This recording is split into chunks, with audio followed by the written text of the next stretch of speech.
नमस्कार दोस्तों, आज आपके सामने पेश करते हैं एक ऐसी कहानी जो आपके दोस्ती के नजरिए को बदल देगी। तो शुरू होने से पहले आप हमारे चैनल को सब्सक्राइब कर लें, जिससे हमें बहुत मदद मिलती है।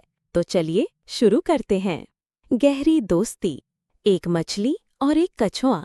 एक बार की बात है, एक शांत और सुंदर झील में, जहाँ कमल के फूल खिले रहते थे और पानी में सूरज की किरणें झिलमिलाती थीं, एक छोटी सी मछली रहती थी जिसका नाम था मीरा।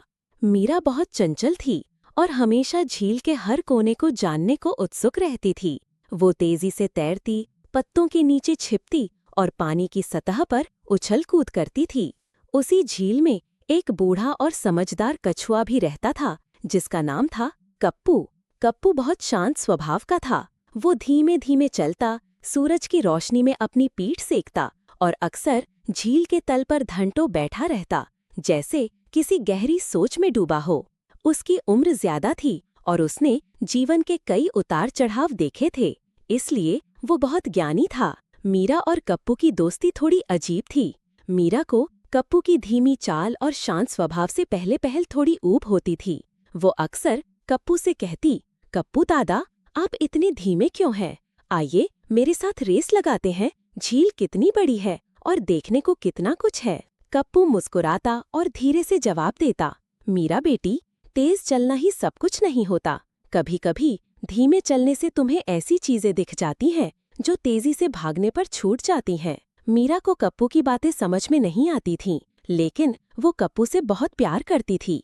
कप्पू भी मीरा की चंचलता को पसंद करता था। वो जानता था कि मीरा का मन साफ है और वो बस दुनिया को जानना चाहती है।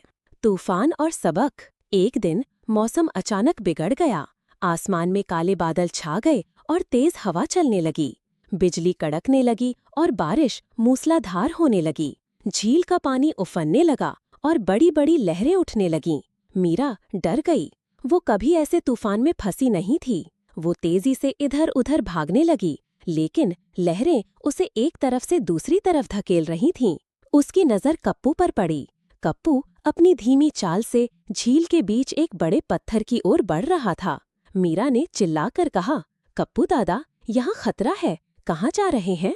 कप्पू ने बिना रुके जवाब दिया, मीरा, मेरे पीछे आओ, ये पत्थर सुरक्षित है। जब तूफान आता है तो सबसे जरूरी है स्थिरता।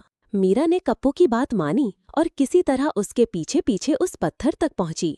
कप्पू ने अपनी सख्त खोल को ढाल बनाया और मीरा को अपने नीचे छिपा लिया। तूफान की प्रचंडता कम होने तक वे वहीं रहे।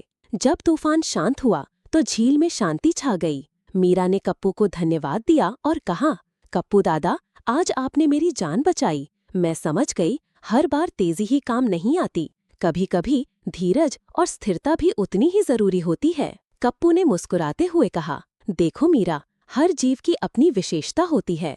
तुम तेजी से तैर सकती हो और मैं धीमा चल सकता हूँ, लेकिन जब हम अपनी खूबियों को समझते हैं और एक दूसरे का सम्मान करते हैं तो हम किसी भी मुश्किल का सामना कर सकते हैं। साझा खुशियाँ।